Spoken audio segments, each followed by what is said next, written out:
Run. Deadline for submission of entries is on July 9, 2018. See posters and flyers for details. Per DOH, FDA CFRR Permit Number 0736, Series of 2018.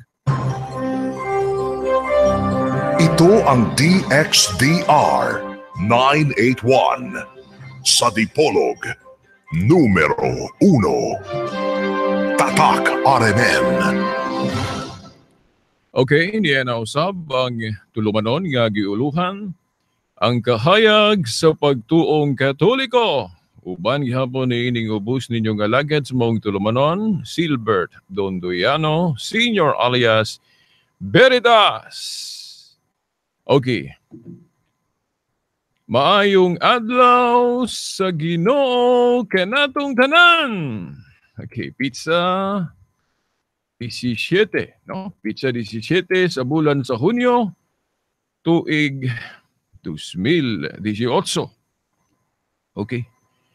Atong idiretso dayon ang atong ihatag ninyo ron nga mensahe, no? Usa ni kagatin-awan o usa ka tubag. Niadtong duha ba ka igsuon nato nga akong napalgan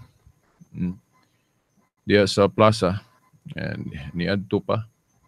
Dugay-dugay na to niya. Buot na kong dalon ang mensahe niadtong ilang murag nagdebate man to sila. Naghukmanay og 15 na sayop. Ang usa dili Katoliko ug ang usa Katoliko. Yes, plaza to, no? Tunong yun to kanang Sabado ba kanang nay tapok-tapok diha sa laing tinuhuan, no? Unya maghiskot og tinuhuan. Ang dili Katoliko nag-ingon ngadto sa dili Katoliko, no? Ako lang ipaagi ni ini, no? Pero nakasinati pug og ingon ni ini gyud nga discussion, no? Ismay man gunang ipaagi na tug istorya base pod sa ubang istorya para siguro ma-interest mo kay common man gyud na basta storytelling daghang maganahan. Okay, daghang sana mo minaw gyud ba basta storytelling ang sistema. Ang dili Katoliko nag-ingon ngadto sa usa ka Katoliko nga naunsa man ang inyong napulo kasugo nga nalabyan nako diha sa atubangan sa iyong simbahan nga gipatik ng napulo kasugo. Dayon akong gibasa. So kuhi man ang hanay sa inyong napulo kasugo. Sa napulo kasugo nga mabasa gyud sa Biblia. Kanang inyong napulo kasugo naa may gidilit. Naa may dili mabasa. Nga mabasa sa Biblia. Ingon ang Katoliko. Unsa man? Unsa man? Kay sa akong pagbasa, ang akong nahibaw-an, wala man na usba. Niingon tong dili Katoliko, tanawa. Tanawa ragon ang inyong napulo kasugo nga gipatik diya gawas sa inyong simbahan. Kanang gipurma ninyo nagmurag simento dihang tablet. Dahil napatik ng napulo kasugo. Tanawa, di ba klaro kaing dunay gidilit, dunay giwala? Oh? Unsa man? Ingon ang Katoliko. Okay. Tanawa. Siguro atong atuon dool raman plaza go niya dool ra go daw. Yadto din nila ang tubangan jud sa atong simbahan nga na dito ang sibinto nga tablet din na dito ang gipatik ang napulo kasugo. Ingon dayon tong dili Katoliko. Tanawa ha, basahon ako inyong napulo kasugo. Tanawa. Una, giingon, I am the Lord your God. You shall not have strange gods before me. Dayon, number 2, you shall not take the name of the Lord your God in vain. Tanawa. Nidiretso man sa number 2. Nawala man tong gidili ng mga ribulto. Giingon raman, I am the Lord your God. You shall not have strange gods before me. Sa Biblia, giingon, I am the Lord your God who brought you out of the land of Egypt, out of the house of bondage. You shall have no other gods before me. You shall not make for yourself a graven image or any likeness of anything that is in heaven above or that is in the earth beneath. Din lang ko ni Tiwason. Basta ang tot may atong kuhaon. Mo to niingon tong dili Katoliko na kaklaro ang giusob ninyo na inyo napulo kasugo. Kaya diya sa inyo napulo kasugo, giwala man tong gidili ang pagbuhat og mga larawan, imahen bisan unsa. Mahadlok siguro man okay. Kung i-appeal na ninyo, dili ninyo na i-delete, agoy. Klaro mang naglapas mo na, kay daghan man mo mga ribulto, daghan mo mga larawan. Ang dili Katoliko nga, murag na nakalitan ba sa maong sukna. Nangita na mo mga CFD, saong pagtubag. Saong pagtubag.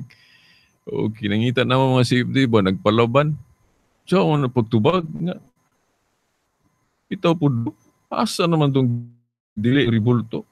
Iwala naman diha.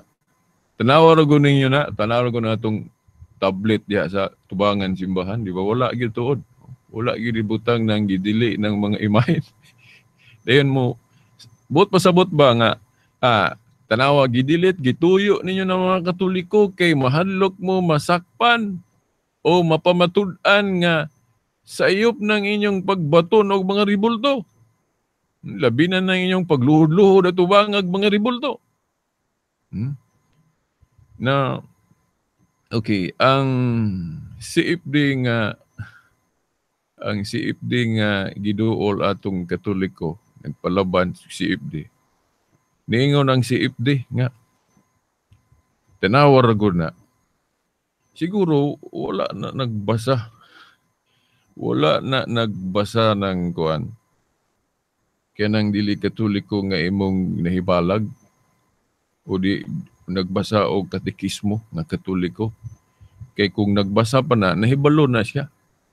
Unsa nang hanay diha sa atubangan sa simbahan. Ug unsa pod ng biblical nga hanay. Ako bro, na ako'y libro, katekismo. Gitan-aw nako ng pagtulunan sa Katoliko, giunsa na pagtulo sa Katoliko nang napulo kasugo. Og nakita nako, gidala mangali nako ron diri mga tinahod nga tigpaminaw, makita ninyo kung naglantaw mo sa YouTube. Dala nako. Okay. Ang hanay sa napulo kasugo dili sa katekism adunay duha ka hanay. Duha ka hanay, no?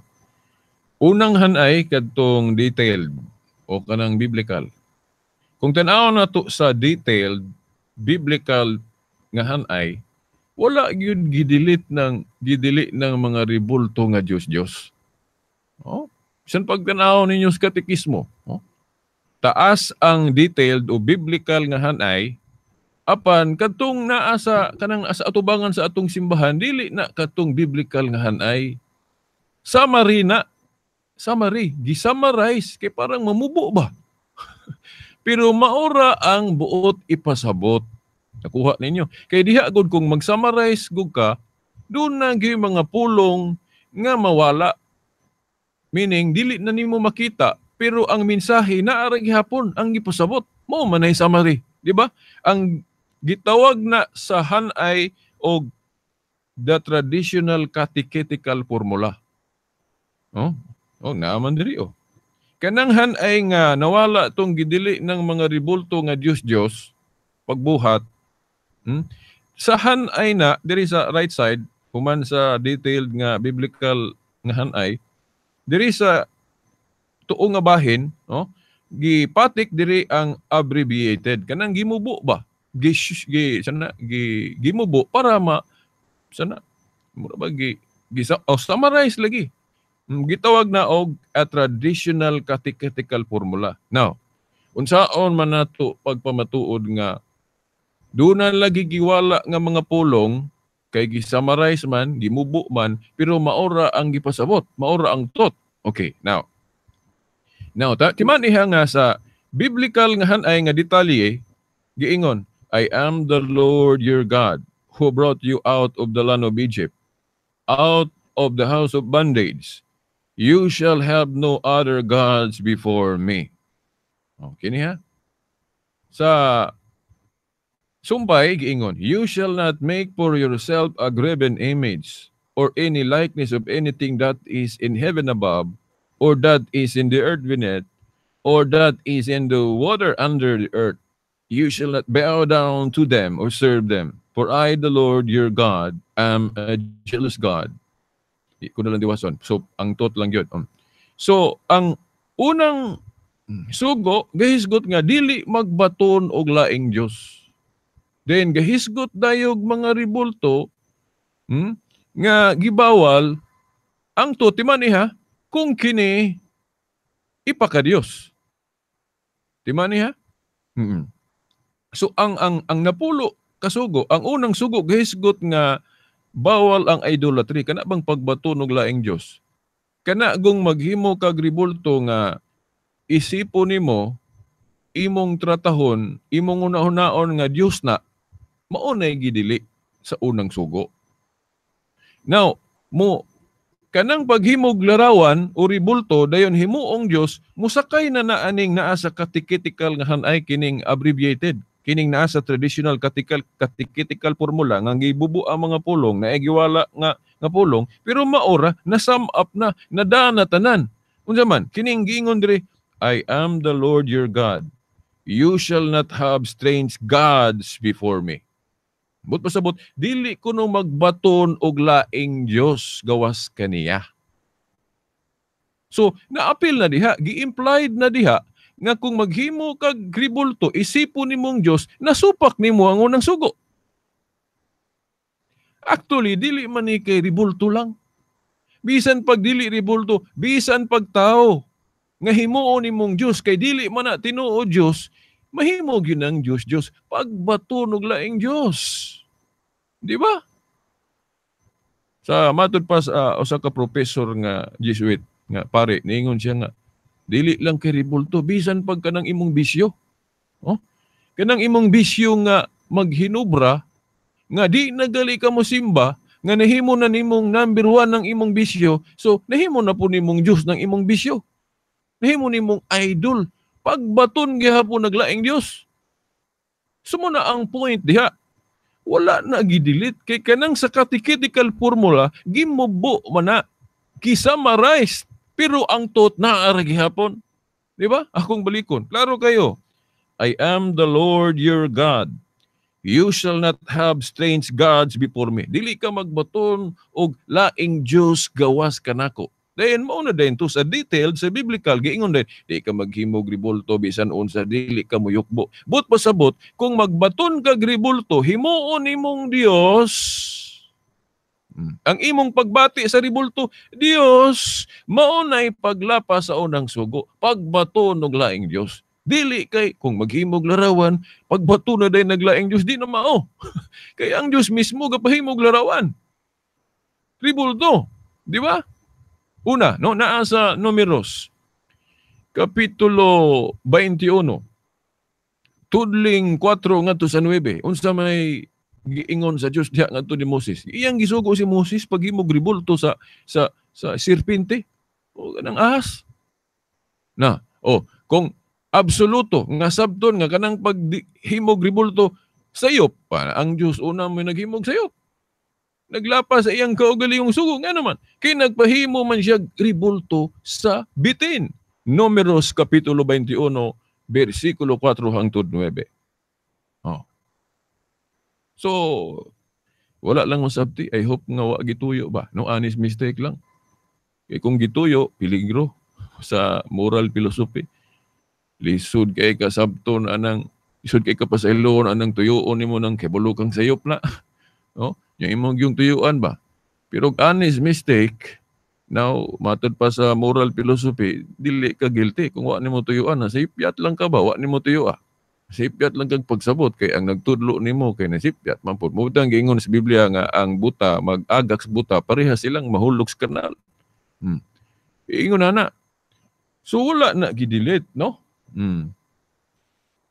So mo din to katong Katoliko nga nagpalaban og si balik din siya atong dili Katoliko iya ding giadto gitubag, so nagkatubag siya. Oh.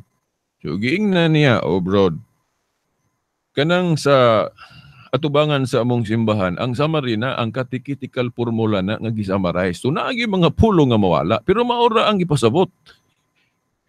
Mo man ang mag-summary ka, naara ang tot, pero ang mga pulong lang mo'y gikuhaan. Para mamubo ba? Mo man na sa catechetical formula. Pero gusto kag detalye, naaman po diha sa katekismo. No, dala na ko ang libro ha, katekismo. Mga igsoon, duha gyud ka hanay. Na gibutang diri ang biblical nga hanay nga kumpleto gyud. Aron di gid mo kaingon nga gidelete ang tot ana. Ang buot pasabot sa Katoliko na gyud. O gihanay man na. Klaro diri sa kining una gyud nga side. Ay atong right side nga naa dito ang summary. Wala na giwala. Kinahanglan sabton lang nato. Sabton lang nato. So, mao na unya ang Katoliko. Maigo ba ang unang sugo? Dili. Kay ang Katoliko, kung maghimog ribulto, tahuron lang, i-venerate lang. Dili kay himuong Diyos. Di ba? Pag nga tinahod, nga tigpaminaw, naabagoy, pagtulunan ng Katoliko nga, kung maghimog ribulto, himuong Diyos. Dili, oy. Ang konkreto yung kayo nga, kana bang paghulagway diya sa Biblia, nga ang Katoliko, dili gyud sayop, mahitungod sa ribulto, kung basahon ko ng Numeros 21, 4 hangtod sa 9, timan anato nga ang Dios mo'y nagpahimog ribulto sa bitin. Ang Dios mo'y nagpahimog ribulto sa bitin. So kay siya may nagpahimo, so alang mayon kang sayop. Pero wala siya mag-ingon nga, himuan ninyo ni, dayon ipaka-Diyos para ikumpetensya nako. Wa siya mag-ingon ana. Wa siya mag-ingon ana. Sa ato pa, dili idautan ang paghimo basta dili ikumpetensya niya nga himuon pong Diyos para madaghan ang Diyos. O ingon ana. Mga tinahod nga tigpaminaw. So, dili supak ang Diyos, dili paglapas sa unang sugo ang paghimog ribulto basta dili lang himuong Diyos. Dili ikumpetensya sa mautuod nga Diyos nga usar kabok. Ha? So, mao na mga tinahod nga tigpaminaw. I hope nga nasabtan. Nya ang Katoliko nagtudlo nga kanang ribulto Diyos. Wala. So wala makalapas ang Katoliko sa kanang unang sugo nga dili magbato og laing Dios. Wala, gituman ang Katoliko. Now, kung ako pang pamasahon tong mga ubay-ubay nga tekstos Biblia, prueba, dili lang katong numeros, no? By the way, akong tiwason tong numeros paghatag og komento. Ang Dios mo'y gapahimog ribulto sa ahas o bitin. Pero kung ato yung basahon ang Biblia, tibuok, atong mahibaw-an nga sa dihang gipaka-Diyos na sa mga tao ang larawan sa bitin nga gipahimo sa Diyos, nasuko ang Diyos o gipaguba na sa 2 Hari 18:4. Basahan ninyo ang Biblia. Kung nasipyat ko kay maukap pa kong Biblia, masamot ko kalangan. 2 Hari or 1 Hari 18:4. Naa mabasa diha nga sa dihang gipaka-Diyos na sa mga tao ang ribulto. Nasuko ang Diyos iyang gipaguba. Unsa may leksyon? Dili day daotan ang paghimo og ribulto kay ang Diyos may gasugo. Pero sa dihang gipaka-Diyos na sa mga tao, nasuko ang Diyos gipaguba. So unsa hinungdan nganong gipaguba ang ribulto sa bitin nga iyang gipahimo sa dihang gipaka-Diyos na sa mga tao, no? Sa dihang gipaka-Diyos na sa mga tao, nasuko ang Diyos kay gikumpetensya naman nila sa Diyos ang larawan sa bitin nga iyang gipahimo. Dili na mao. Sayop na. So dili daw tanang paghimo apan ang pag-idolize ani, pagpaka-Diyos ani mao nay sayop. Parehas ra gyud anang kwarta, no? Actually no, balik-balik na ning timaha. Pero feel na ko nga balik-balikon yun, bahala nagpulan ng uban paminaw ani. Nganong feel nga balik-balikon ako ni, pahinungod ni sa mga tao, mga igsoon na itong hangtod, karon wa pa yun kasabot. O bisag gibalik-balik na ni pagpatinaw sa mga Katolik nga tigpanalipod sa pagtuo, hangtod karon daghan lang gyapon ga wa kasabot nga naman gidaghan pa man gyapon maghisgot ana sa kahanginan nga Katoliko kuno nagtudlo og idolatria. Nagbansay og idolatria, dili. No? Dili no mga tinahod nga tigpaminaw, no? No klaro kayo na ang Dios maoy gapahimo pero sa dihang gipaka-Dios na sa mga tao na suko ang Dios gipaguba kay di man mao. Parehas ra anang ating maghimo tag analogy, no? Parehas anang kwarta. Ang kwarta di man daw tan kung gamiton sa insakto. Di ba? Pero kung ipaka-Diyos ang kwarta, dili na po na maayo. Dili na po maayo kung ipaka-Diyos ang kwarta, kaya di man na mao, di man na Diyos ang kwarta. Pero kung gamiton sa insakto, okay.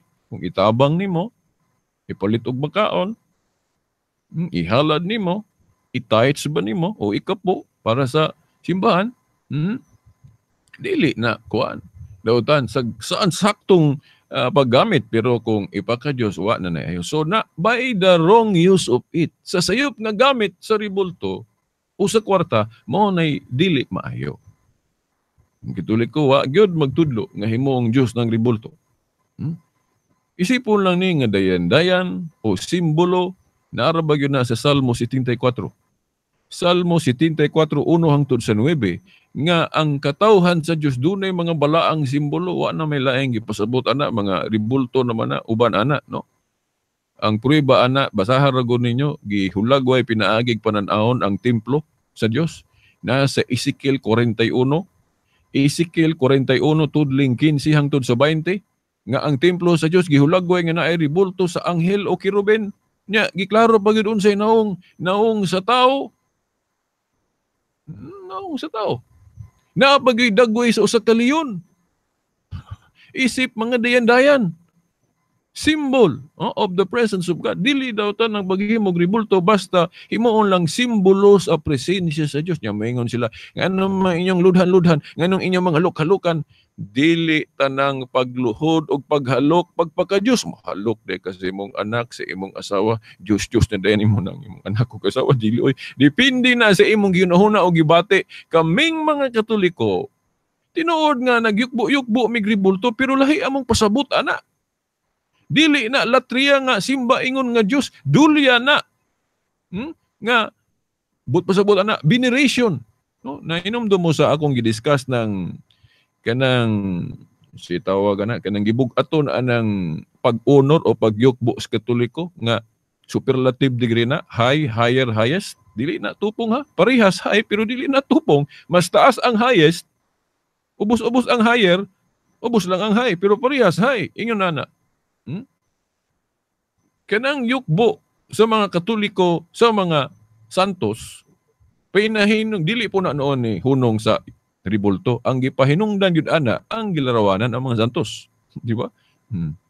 Dili kay mohunong sa ribulto. Tahod ang but pasabot na. Dili tanang pagluhod pagpaka-Diyos. Si Ezekias bitaw, gaampo sa Diyos. Atubang maglarawan sa anghel. Si Josue, may yukbo sa Diyos, gaatubang og sulanan sa kasabutan, na may larawan, duha ka buok sa ibabaw, sa kiruben, katong old Ark of the Covenant, no? Katong miyukbo si Josue, na sa Josue city size. Gihimo lang tong Josue, isip simbolo sa presensya sa Diyos. Kaya na sa Exodus 25, tudling 17 hangtod 22, ang presensya sa Diyos naaman dito ibabaw sa sudlanan sa kasabutan, nga naay larawan sa kiruben. So katong sudlanan sa kasabutan o larawan ribulto sa kiruben, mabasa sa Exodus 25, 17 hangtod 22, nagsimbolo lang si presensya sa Dios. Dili kay gihimong Dios to ni Josue. Sa diyang iyang pagyukbo sa Dios atubangan nato. So dili daotan ang simbolo. Ang larawan, dili daotan ang larawan kung himuong simbolo sa presensya sa Dios. Pero kung ipagka-Dios mo na sayop. Di ba? Bisahan ninyo, Exodus 25, 17, 22, no? Akat ng old Ark of the Covenant, nga doon na duha ka larawan si Kirubin. Then, giyukbuan na ni Josue, diya sa Josue city size. Si Ezekias, gaampo. Gatubang ni ini, gipasabot. Nasa Isaias 37, tudling 14 hangtod 16. No? Isaias 37, tudling 14 hangtod 16. Si Ezekias, gaampo sa Dios, nga gatubang. Sa maong butang, sa anghel, o sa larawan sa anghel. isip simbolo, no? Basa po ninyo ng Salmo 74, 1-9, nga ang katawhan sa Dios dunay mga balaang simbolo nga giguba kuno sa ilang mga kontra. Murag katong iconoclast controversy ba sa 8th century ba to? Nga para nila sayop ng mga ribulto nga sagrado. No, di man duha man nakaklaseng ribulto, idols og sacred, balaang simbolo. Wala gibawal ng balaang simbolo. Ang idols katong gipaka-Dios nga mga ribulto mao gibawal.